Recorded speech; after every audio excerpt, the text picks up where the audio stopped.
y de degollarlo, inmolarlo, sacar su sangre. Y dice la escritura, el versículo 7 de Éxodo 12:7, que ellos tenían que tomar la sangre de ese animalito y tenían que ponerla en los dindeles de las puertas, como decir, hermanos, si este fuese la puerta, entonces el Señor dijo que había que poner un tar de sangre en los dindeles de la puerta, hermanos, y dentro de la casa se quedaban todos esa noche, porque la Biblia dice, es muy claro, versículo 13, si ustedes me pudieran seguir, si no yo les leo, el versículo 12 de Éxodo 12:12 dice, yo pasaré aquella noche por la tierra de Egipto y heriré a todo primogénito en la tierra de Egipto, así de los hombres como de las bestias, y ejecutaré mis juicios en todos los dioses de Egipto, yo Jehová.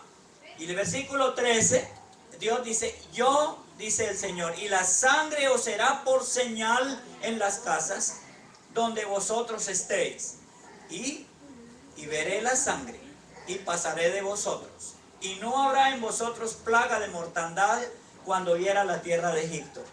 Todo eso nos recuerda, para el pueblo de Israel, hermanos amados, esa noche, amados, la salvación del primogénito y de toda la gente del pueblo consistía, hermanos, en que tenían que obedecer, número uno, obedecer la palabra de Dios. ¿Cómo? Traían un corderito inocente, dice la Biblia, hermanos, sin defecto. 12:5 dice, sin defecto, macho de 1 año, lo tomaréis de las ovejas o de las cabras.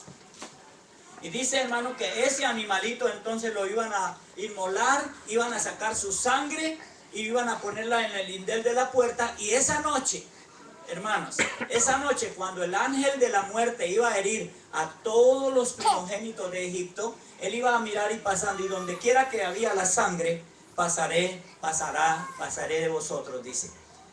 Tenemos que entender eso, hermanos. La sangre del Señor Jesucristo es la que nos limpia de todo pecado, ¿no es cierto, hermanos? Amén. Es la sangre de Jesús la que puesta sobre nosotros, hermanos, nos inhibe de la justicia, del castigo de Dios. Cuando usted queda inmerso bajo la sangre de Cristo, entonces, hermanos, el ángel del mal, la muerte, no le puede hacer daño. Ese cuadro, hermanos, tan hermoso del Antiguo Testamento, esa noche, amados, en toda la nación de Egipto murieron todos los primogénitos. Fue una noche terrible, caótica para el pueblo de Egipto. Desde el primogénito del rey hasta la familia más humilde murió el niño mayor. Y aún de los animales, hermanos. Hubo mortandad esa noche, pero en el pueblo de Dios no murió nadie. ¿Y sabe por qué no murió? Porque ellos, hermanos, habían puesto la sangre de ese cordero, hermanos, en la puerta.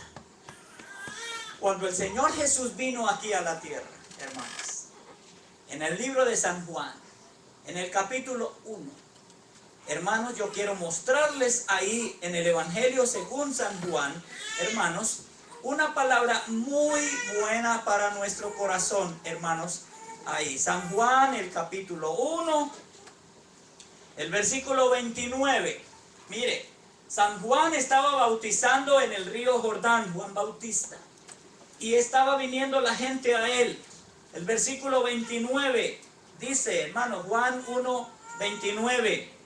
Y el siguiente día vio Juan a Jesús que venía a él y le dijo, él le dijo, he aquí el Cordero de Dios que quita el pecado del mundo. Este es aquel de quien yo dije, después de mí viene un varón, el cual es antes que mí, porque era primero que yo.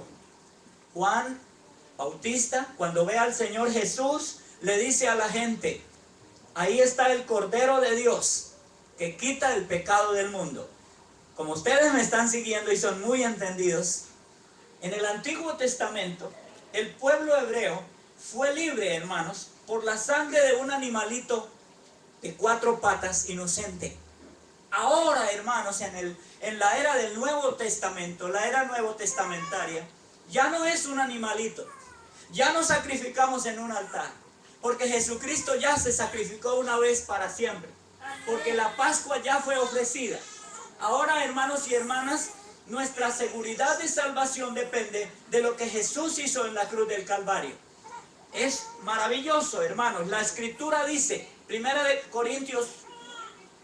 Corintios capítulo 5, hermanos, dice ahí, hermanos, que al que no conoció pecado, 2 de Corintios 5, 21, algunos lo están buscando. Al que no conoció pecado, por nosotros Dios lo hizo pecado, para que nosotros fuésemos hechos justicia de Dios en el Señor Jesús.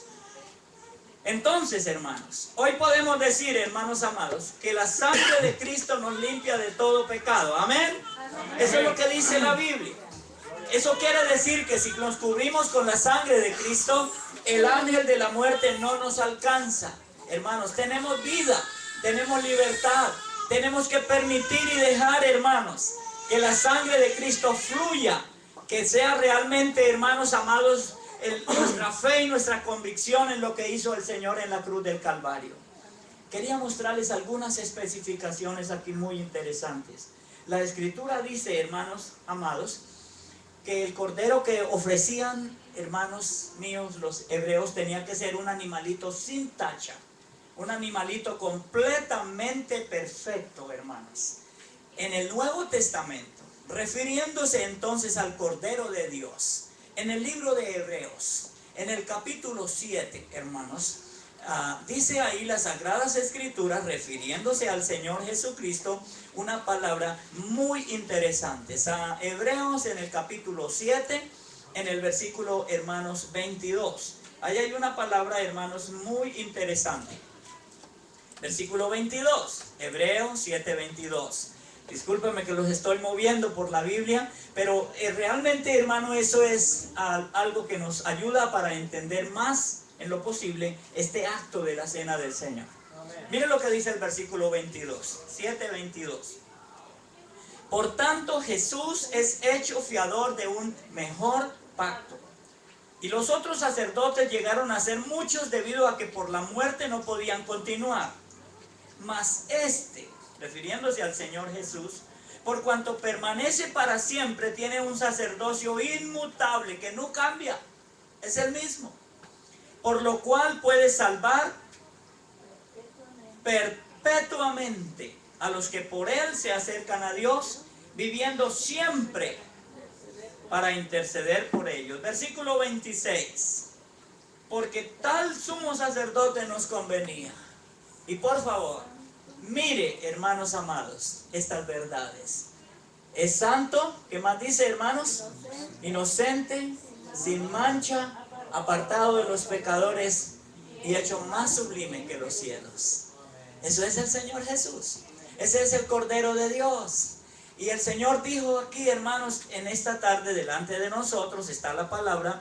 El Señor dijo todas las veces, sin excepción, todas las veces que ustedes participen de este pan y de esta copa, la muerte del Señor están anunciando hasta que Él venga. ¿Qué solemnidad tiene eso? ¿Qué recuerdo más grande y maravilloso, hermanos, tiene eso? El Señor Jesucristo, hermanos, la estableció, hermanos. Él fue el de la idea, amados míos. Entonces, antes del Señor ir a la cruz, Él le dijo a los discípulos, hermanos, lo que significaba la muerte de Él y la sangre de Él. Amados hermanos, hay perdón por la sangre de Jesús. Hay perdón, hermanos, a nuestro corazón por lo que el Señor Jesucristo hizo, hermanos, entonces en la cruz del Calvario por nosotros. Cuando ustedes vienen a participar de la cena del Señor, el pastor les dice a ustedes o el ministro que ustedes pide que ustedes sean bautizados evangélicamente en el nombre del Padre, del Hijo y del Espíritu Santo. Una de las razones por las cuales hacemos eso, hermanos, es porque queremos que ustedes no participen de estos elementos inadvertidamente o de una manera, hermanos, de cualquier manera. Es porque anhelamos con todo el corazón que ustedes participen, hermanos, conscientes totalmente, hermanos, de lo que ustedes entonces están, hermanos amados, o van a celebrar. Algunos de los propósitos, hermanos, por los cuales participamos de esta cena. Uno, recordamos, hermanos y hermanas, la muerte del Señor Jesús en la cruz del Calvario. Nunca podemos olvidarlo. Nunca podemos pasar por alto que un día el Hijo de Dios murió en la cruz para hacer posible que todos nuestros pecados sean perdonados. La cena del Señor, eso nos recuerda que el Señor, hermanos, entregó su vida por nosotros en la cruz del Calvario. Segundo asunto que nos ayuda, hermano, es para fortalecer y sanar nuestra vida, hermano. Darnos fuerza espiritual para continuar. ¿Quién lo creyera? Y así es. Cuando usted participa de la cena del Señor, hay como un examen exhaustivo que usted hace internamente. Usted se pregunta, ¿no se ha dado cuenta que algunas veces el hermano Anacleto Martínez, aquí no hay ningún Anacleto Martínez, no participa de la cena del Señor? ¿Y sabe por qué no participa? Porque el venir aquí a participar, hay algo que le hace pensar, oye, pero usted no está listo. Algo por allá adentro le hace pensar. Y los que vienen, es porque ellos vienen, hermanos, diciendo, yo sí puedo participar. Fíjense que hay dentro como una voz que habla claramente y dice, usted sí, usted no, pero allá adentro de usted. Entonces, hermanos, cuando participamos de estas verdades, hermanos, hacemos un examen. Hacemos un examen exhaustivo y le decimos, Señor, ayúdame a entender, yo puedo participar o no. Y, hermanos amados, dice que este acto es también para llevarnos a nosotros, traer a la memoria que Cristo Jesús perdona los pecados. Y entonces, la cena del Señor, hermanos amados, nos ayuda a pensar, amados míos, que hay perdón, que podemos, hermanos, pedirle perdón, hermanos, al Señor Jesucristo. Entonces vamos, hermanos, a Él anunciando que a través de su muerte, del costo que Él pagó en la cruz del Calvario, nuestros pecados son perdonados. Ay, queridos, entendamos eso. Usted viene participando aquí diciendo, mis pecados son cubiertos por la sangre de Jesús. Amén. Mis pecados ahora no tienen mando en mí. El pecado no se apodera de mí porque el pecado ya no está. El pecado se fue. La Biblia dice, hermanos, en el libro de Romanos, el capítulo 6, el versículo 11 al 14, el pecado no se puede enseñorear de nosotros, hermanos. Los vicios no pueden mandar en su vida, no pueden, hermanos amados, porque nosotros, dice la Escritura, no estamos bajo la ley que nos obliga y nos declara usted es malo y pecador, sino estamos bajo la gracia que nos recuerda que Cristo llevó nuestro pecado en la cruz del Calvario. Alabado sea el Señor por eso, hermanos. Gracias damos al Señor Jesucristo, hermanos, porque podemos discernir. La otra cosa que nos ayuda mucho, el propósito de esta cena, hermano, es saber que el Señor vuelve a la tierra otra vez por segunda vez. Que Él viene otra vez, hermanos, que es un hecho realmente muy grande, muy importante, hermanos, sin duda.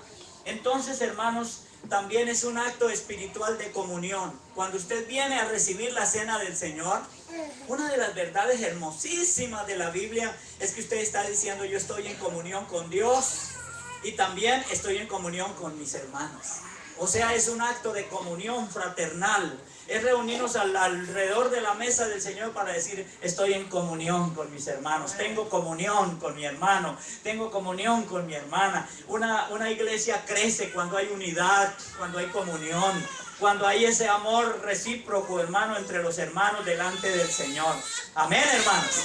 No podemos permitir de ninguna manera, hermanos, que el enemigo gane ventaja.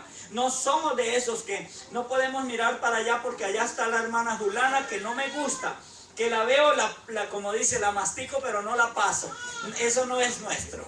Nosotros amamos por igual y nos amamos, hermanos, en el nombre del Señor, limpia y de una manera pura. Amén, amados. Amén. Eso es parte, hermano, de la importancia, hermanos, de la cena del Señor.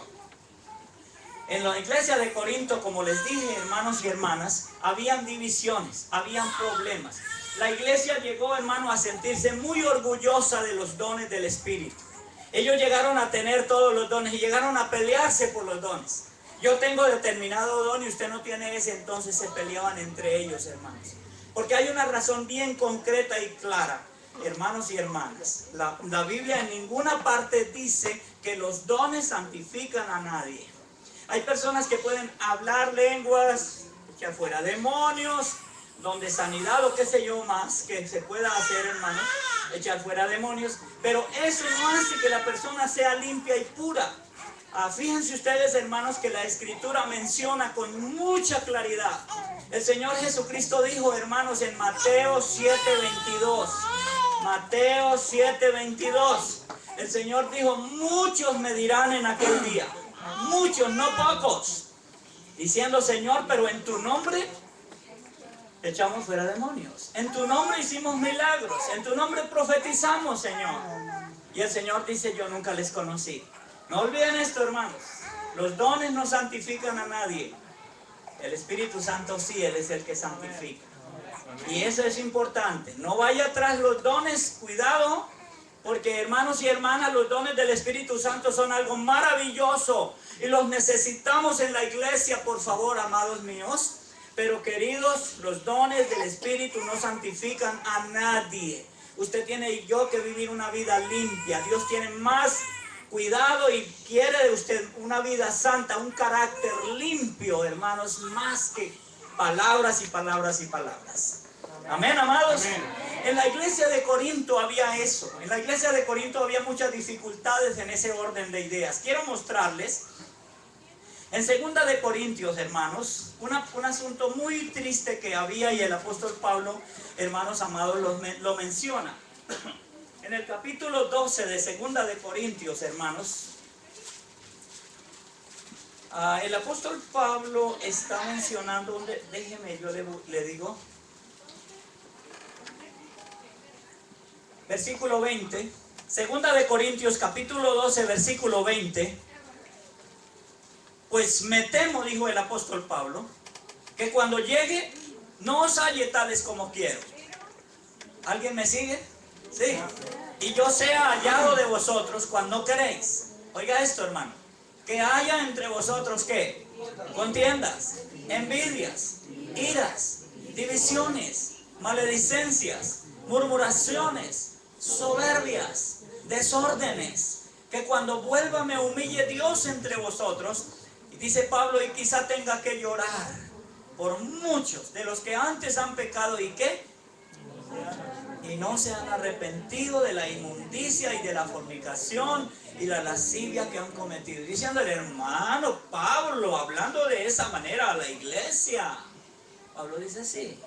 Pero hermano Pablo, la iglesia de Corinto, ellos tienen todos los dones del Espíritu, ya lo leímos. Pero ya les dije, hermanos, llegaron a una manera de utilizar para pelear, para sentirse más importantes el uno que el otro, y el carácter no era un carácter limpio y santo. Dios quiere un carácter limpio, hermanos amados. Amén. Dios quiere un carácter limpio para usar los dones del Espíritu. Ahora, amados hermanos, el apóstol Pablo, él dice, hermanos, en 1 de Corintios, el capítulo 13, hermanos, una palabra muy hermosa, por favor, mire eso conmigo. En el capítulo 12 de 1 de Corintios, el capítulo 20, versículo 29, 1 de Corintios 12, 29, Pablo está preguntando, ¿son todos apóstoles en la iglesia? ¿Qué decimos, hermanos? No. ¿Todos son profetas en la iglesia? No. ¿Todos son maestros? ¿Hacen todos milagros? ¿Tienen todos dones de sanidad? ¿Hablan todos lenguas? ¿Interpretan todos? Hasta aquí decimos, ¿cómo puedo yo pelear entonces, amados? Alguien puede decir, si usted no tiene determinado don, usted no ha recibido el Espíritu Santo. Pero ¿cómo así? Eso no es lo que enseña la Biblia. El último versículo dice Pablo, procuren los dones mejores. Procuren los dones mejores. Más que yo os muestro que un camino más excelente que los dones. Por favor, Pablo nunca está diciendo que no son los dones del Espíritu ni que no los necesitamos. Nunca, pero nunca. Los dones del Espíritu Santo los necesitamos en la iglesia. Digan amén, hermano. Amén. Aleluya, amén. Pero San Pablo está diciendo, yo les doy un camino más allá, excelente. Y es, versículo 1, 13:1. Pablo dijo, si yo hablase lenguas humanas y angélicas y no tengo amor, entonces vengo a ser como un metal que resuena o címbalo que retiñe. Es decir, Pablo dice, si yo tengo dones y todo eso, pero yo no tengo amor, soy así. algo así que suena, hermanos, pero no tengo amor, soy así. Versículo 2, 13, 2. Si tuviese profecía, entendiese los misterios y toda ciencia, y si tuviese toda la fe, de tal manera que trasladase los montes y no tengo amor, entonces ¿qué? Nada soy. Nada soy. Versículo 3, si repartiese todos mis bienes para dar de comer a los pobres, y entregase mi cuerpo para ser quemado, y no tengo amor, de nada me sirve. Entonces entendemos, hermanos amados, que el amor es fruto del Espíritu Santo. Los dones, hermanos, no santifican la vida suya. Uno no puede ir tras un don. Yo sé, hermanos amados, hay iglesias, hermanos amados, donde la gente le dan hasta 5 profecías de entrada. Y la gente va corriendo a ver qué Dios me dice. Hermanos, la mejor y mayor profecía que tenemos es la que está escrita en la palabra de Dios. Amén, hermanos. No vamos tras eso. Y queridos, la escritura aquí menciona claramente entonces la importancia del amor. ¿De qué me serviría, hermano, tener dones y no amo? No tengo un corazón de amor. Eso no conviene y eso no sirve. Los fariseos en el tiempo de Jesús tenían todo el conocimiento de la verdad, pero no tenían amor. La Biblia dice, hermanos, en 1 Corintios 2:9, cosas que ojo no vio, ni oído oyó, ni han subido en corazón de hombre, son las que Dios tiene reservadas, dice, para aquellos que le aman. Entonces, la cena del Señor, hermanos amados, nos recuerda básicamente 3 cosas. Una, que nuestros pecados han sido perdonados. Amén. Amén. Número 2, que si Cristo viene esta tarde, nos vamos con Él. Amén. Y número 3, hermanos amados, que estamos en comunión con Dios y en comunión con nuestros hermanos. Que hay un ambiente de comunión. Yo estoy orando y quiero que ustedes se sumen conmigo. Este es el año de la iglesia Amor y Vida en Cristo. Amén. Vamos a trabajar. Vamos a ganar a nuestro mundo para Cristo.